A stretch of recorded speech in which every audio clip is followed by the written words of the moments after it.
Friends, let's know about the poem A Poison Tree by William Blake. இந்த poem 4 stanzaவாக இருக்குது. First ஸ்டான்ஸால என்ன சொல்கிறாங்கன்னா, இப்போது எனக்கு ஒரு ஃப்ரெண்டுக்கிட்ட ஒரு கோவம் இருக்குன்னா அதை நான் என் ஃப்ரெண்டுக்கிட்ட சொன்னால் அது நெக்ஸ்ட் டேவே சால்வ் ஆகிடும். இதுவே அதே கோவம் ஒரு எனிமிக்கிட்ட இருந்ததுன்னா அது சால்வ் ஆகாது, அதுக்கு மாறாக அது வளர்ந்துக்கிட்டே தான் இருக்கும். இதுதான் ஃபஸ்ட் ஸ்டான்ஸால் சொல்கிறாங்க. நெக்ஸ்ட்டு ஸ்டான்ஸால் டெய்லி அந்த கோவத்தை நான் வாட்டர் ஊற்றி ஃபியராக சேஞ்ச் பண்ணுறேன். டே அண்ட் நைட் அதை நினச்சி டியர்ஸாக கடந்து வரேன். அதுவும் இல்லாமல் அந்த எனிமியை டெய்லி பார்க்கும்போது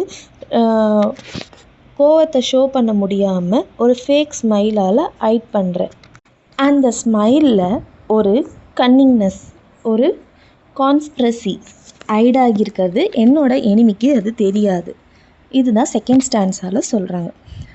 தேர்ட் ஸ்டான்ஸால் டெய்லி இந்த வெஞ்சன்ஸ் டே அண்ட் நைட்டாக க்ரோ ஆகிட்டுருக்கு. எது வரைக்கும்னா அந்த வெஞ்சன்ஸ் ஒரு ட்ரீயில் ஆப்பிள் வர அளவுக்கு க்ரோ ஆகிட்டுருக்கு. அந்த ஆப்பிளோட பிரைட்னஸ் அந்த எனிமியோட கண்ணுக்கு ரொம்ப ஷைனியாக தெரியுது. ஆனால் அந்த எனிமிக்கு தெரியாது இது என்னோடைய ஆப்பிள் தான்னு. இது தேர்ட் ஸ்டான்ஸால் சொல்லியிருக்காங்க. ஃபோர்த் ஸ்டான்ஸா எப்படி ஸ்டார்ட் ஆகுதுன்னா, மறுநாள் அந்த கார்டனில் அந்த ஆப்பிள் ஸ்டீல் ஆகிருக்கிறத பார்க்குறாங்க. எடுத்தது யாருன்னா அந்த எனிமி தான். எடுத்து அன்றைக்கி நைட்டே அதை சாப்பிட்டு பார்த்துருக்காங்க. மறுநாள் மார்னிங் பார்த்தா அவர் நல்லா கால் கை விரிச்ச மாதிரி படுத்திருக்காரு ட்ரீக்கு அடியில். Which means he was dead. இதோட இந்த போயம் முடியுது.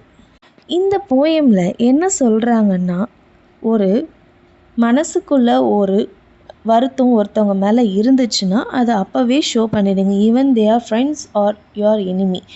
Don't revenge anyone or don't get possessive on others.